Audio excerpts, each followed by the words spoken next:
Jason Vesper versus the Jarvencia.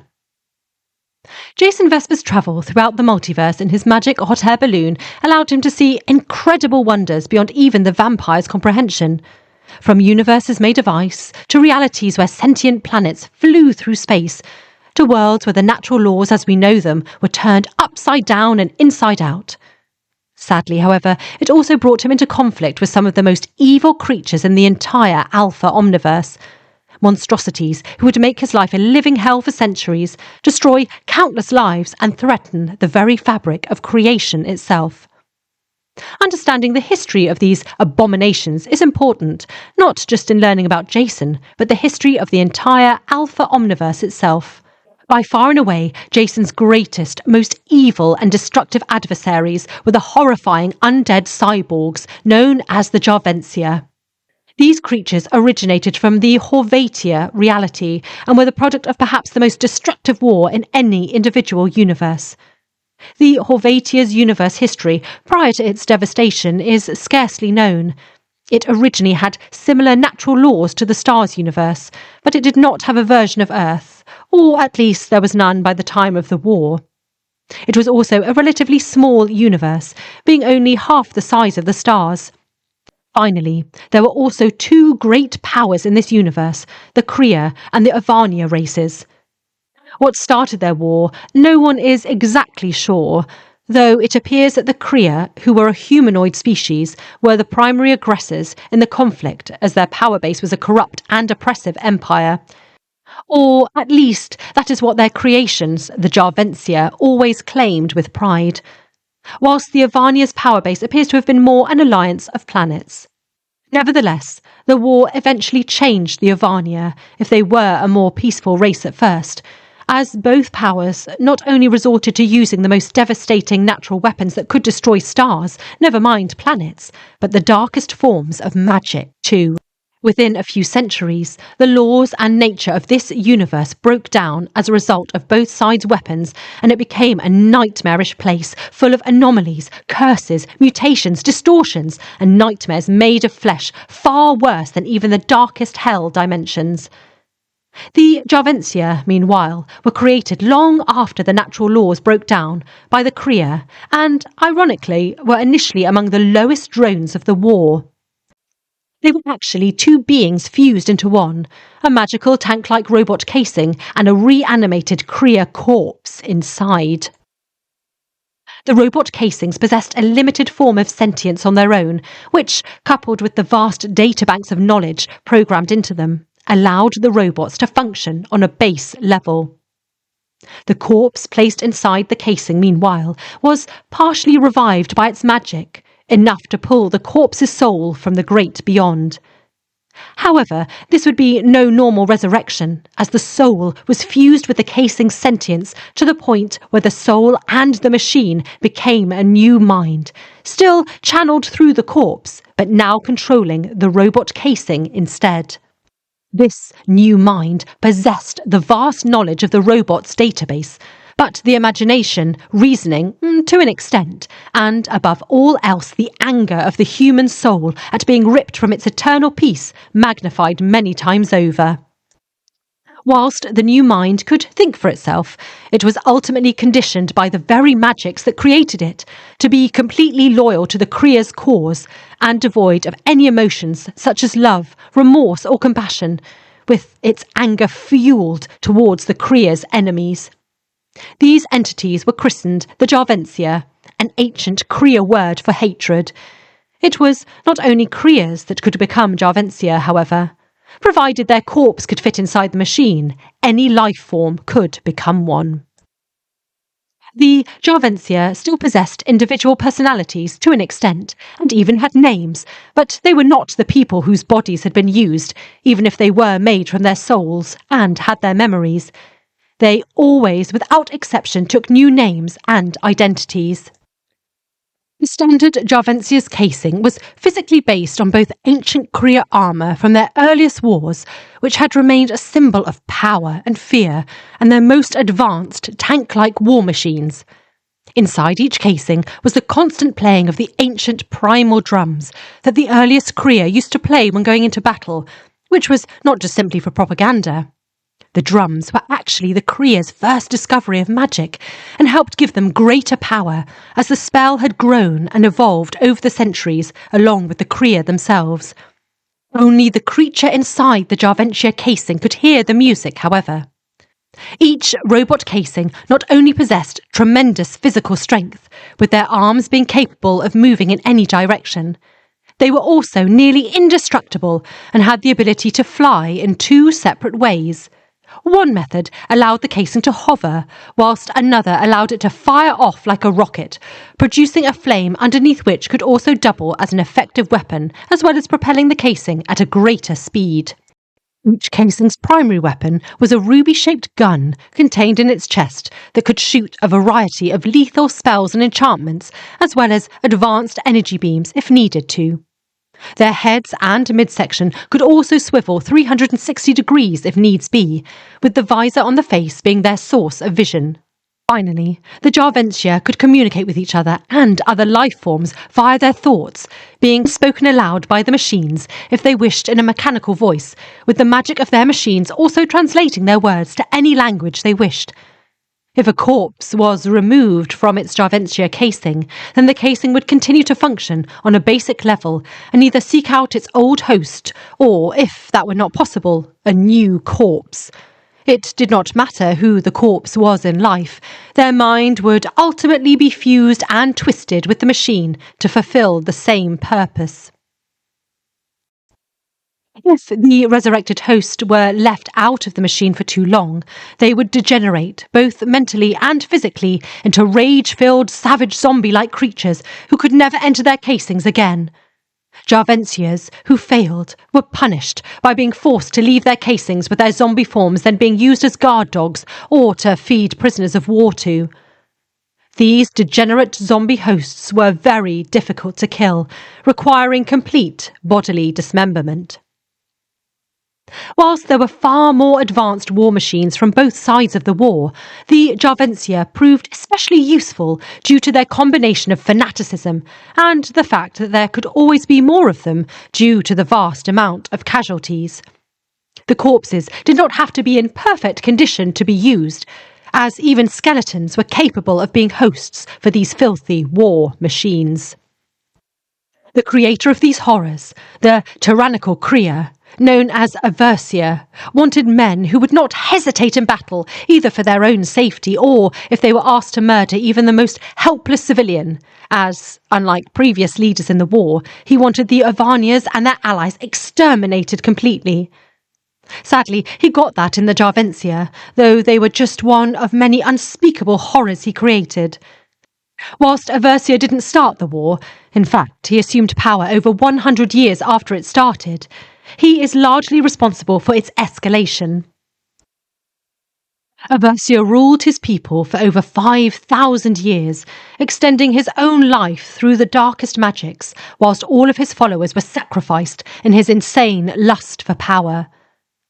Not much is known about Aversia's early life, though one rumour stated that he was a soldier who suffered from shell shock and abandoned his men to die. Unlike other deserters, Avercia was not sentenced to death due to his family's connections. He subsequently lived in disgrace for years, and slowly but surely built himself up in secret, killing his enemies in high places before eventually taking over, after which he rewrote his own personal past into being a hero to the public. Whilst others who had been broken by the horrors of war would have used their position as the leader to perhaps end the suffering, Avercia, after his humiliation, wanted to punish the Avania, and indeed his own people, for rejecting him. To be fair to Avercia, it seemed at that point the dark magics had twisted his universe to such an extent that all life forms by this stage were unhinged, vicious, broken caricatures of who they would have been otherwise. It's possible in his earliest days he was different, maybe even a good man, but even Avercia, after a time, was so consumed with hatred and anger, he no longer remembered. It was near the end of the war that Jason first visited the Helvetia universe. He was only 100 years into his career and fairly confident after his many victories that he could help in some way, and even aided one of the few last pockets of resistance to Aversia's rule on the Kriya side. Tragically, the vampire failed miserably and, in the end, left the last of the rebels to their fate. To be fair, the rebels were cruel and sadistic and would have been no better to their own people than Avercia had they taken over. Jason simply saw them as less of a threat to the multiverse as a whole than Avercia, who he always knew would cause the war to spill out into the rest of creation. Still, perhaps what terrified Jason most of all about the Avercia was that there were seemingly no creatures left in this universe worthy of protection. Jason therefore not only fled and never looked back, he sent a warning to his own people, the last message he would ever send to them in fact, to never come near this reality. His people, knowing he would not have contacted them after his desertion unless it was serious, took his warning very seriously and investigated the conflict in secret. After losing several of their agents, they decided to seal the Avercia universe off from the rest of creation with a magical barrier. Jason's people were able to accomplish this thanks to knowledge Jason had sent them in the first few years of his travels and their own advances in technology since he left. Though he had been sure to keep his own interdimensional experiments secret, ultimately the formula had been discovered by others, though most of the agents they sent to investigate other realities had been more reckless than Jason and didn't last long. Even in the centuries of journeys ahead with everything he faced, Jason still never dared go near the Avercia universe again.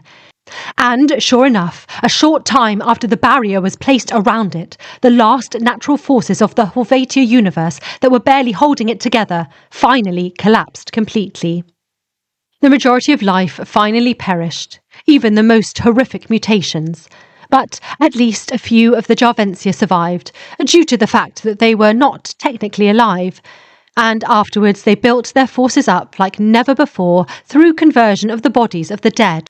Avercia, meanwhile, also survived in a manner of speaking.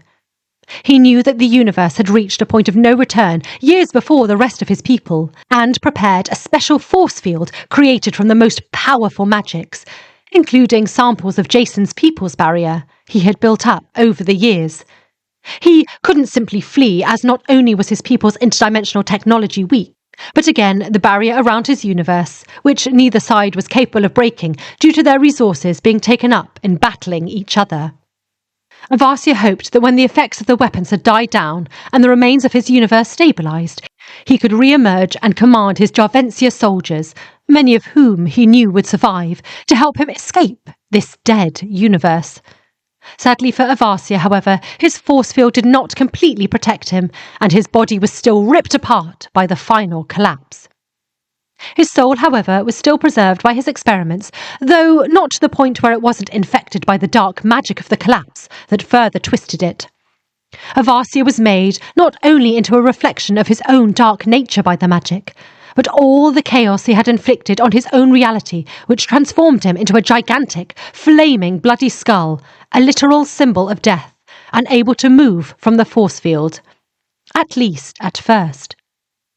From this prison, Avercia continued to command the surviving Jarvencia, who remained loyal through their conditioning. They survived in the tiny pockets left of this universe, though even these pockets were poison for any life forms, with these Jarvencia again only surviving due to their undead nature. By now, Avercia and his minions were completely consumed with hatred and anger, and needed to turn it against another enemy. With all other life in their universe gone, the monsters struck out against other universes. Avercia soon programmed into them a desire to spread chaos in every reality. After his transformation, Avercia had developed a twisted philosophy that even he didn't truly believe, but that helped justify his sadistic urges. He claimed that when he ruled over the multiverse, he could break down every reality and then, using the power he would gain, reshape the multiverse to be a better place. He argued that his multiverse would be free of wars, death, disease, and all life he created after could live in unity, free from the unpredictable chaos of the current multiverse, with the Jarvencia, of course, helping him to rule. He claimed that most life in the current multiverse was beyond redemption, apart from those deemed worthy to become Jarvencia, and he was only accelerating their inevitable demise, given all universes in the Alpha Omniverse were finite anyway. Avercia even cited the Jarvencia as proof of his success, claiming he had broken down his chaotic universe, ended the war, and conquered death through the Jarvencia. Sadly, the Jarvencia could not see the hypocrisy in this, as Aversia's belief was programmed into them, but it did make the cyborgs far more dangerous than ever before. Those who resisted their emperor's rule were made to suffer the most horrifying curses and fates, though even those who submitted willingly weren't treated much better, with the Jarvencia getting their rage and hatred out on them, as well as using them as slave labour and test subjects to build more weapons to break down the multiverse. Working as a unified force, the Jarvencia easily broke down the barrier around their universe, though luckily for Jason's universe, they did not know who placed it there. The monsters then went on to destroy countless worlds and other realities, and build a vast interdimensional empire. But they didn't do so alone. Avercia and the Jarvencia, using the scant resources from their own reality mixed in with those from other worlds they conquered, created many lesser undead monsters from the remains of other life forms from their universe. Among these included Scalper, hideous, horned beast who were fused with a special kind of magical metal that had originally been constructed as a weapon during the war, with the metal being capable of spreading over all organic matter and consuming it and crushing it in a matter of seconds. The Jarvencia altered the substance so that it instead created a suit of armour around the corpses of fallen soldiers rather than consuming them. Though, in order for this to work, parts of the soldiers' bodies had to remain cut off from the substance and therefore exposed, such as their arms and their mouth. However, these were not weak points, as the metal did still affect them to some extent, with its power to alter DNA granting the flesh components of the soldiers incredible healing powers overall. The Scalper were among the most powerful of Aversia's soldiers, but, unfortunately for him, the unpredictable nature of the metal used to create them ensured that he could only build a much more limited number of these creatures. Furthermore, unlike the Jarvencia, they retained no individual personalities and were also more unstable and vicious in some ways than even the Jarvencia. The Dolvax, meanwhile, were skeletons that had been encased in gold and bound with magical rubies that reanimated and gave them incredible strength and durability. They were the lowest rank in Aversia's army. Ironically, the original Dolvax had been among the elites of the Kriya. Avercia had always resented the way they had, through resources and connections, been able to avoid the draft, as it were, and used his power to drag their souls back and place them in these gold bodies. The gold was not actually part of the magic that reanimated them. It was simply Aversia's way of mocking their wealth and showing how it meant nothing to him in his war. The elites from any worlds that were conquered in other realities were often to be turned into Dolvax. Perhaps the most dangerous of Aversia's creations were the gigantic, tank-like Uaron. They were immense, mechanical skulls up to 80 feet tall and 50 tons in weight, and moved along on tracks, though they could hover and fly. They shot a special kind of concentrated magical flame from their mouths, which is over 100 times as powerful as the Jarvencia's weapons. These machine creatures were actually alive, as they had in essence souls that were manufactured by the darkest spells of the Helvetia universe. Whilst the souls remained under the control of the Jarvencia, at times the darkness that created them could become unstable, and the souls could literally break free from their casings and attack anything in the nearby area, which again led to considerably fewer of them being created in comparison to the Jarvencia. Much like the Scalper, they remained nothing but grunts in the hierarchy of Aversia's forces. Finally, there were also various undead animal creatures from various planets in the Helvetia universe that were used to turn into mounts for the Jarvencia to use.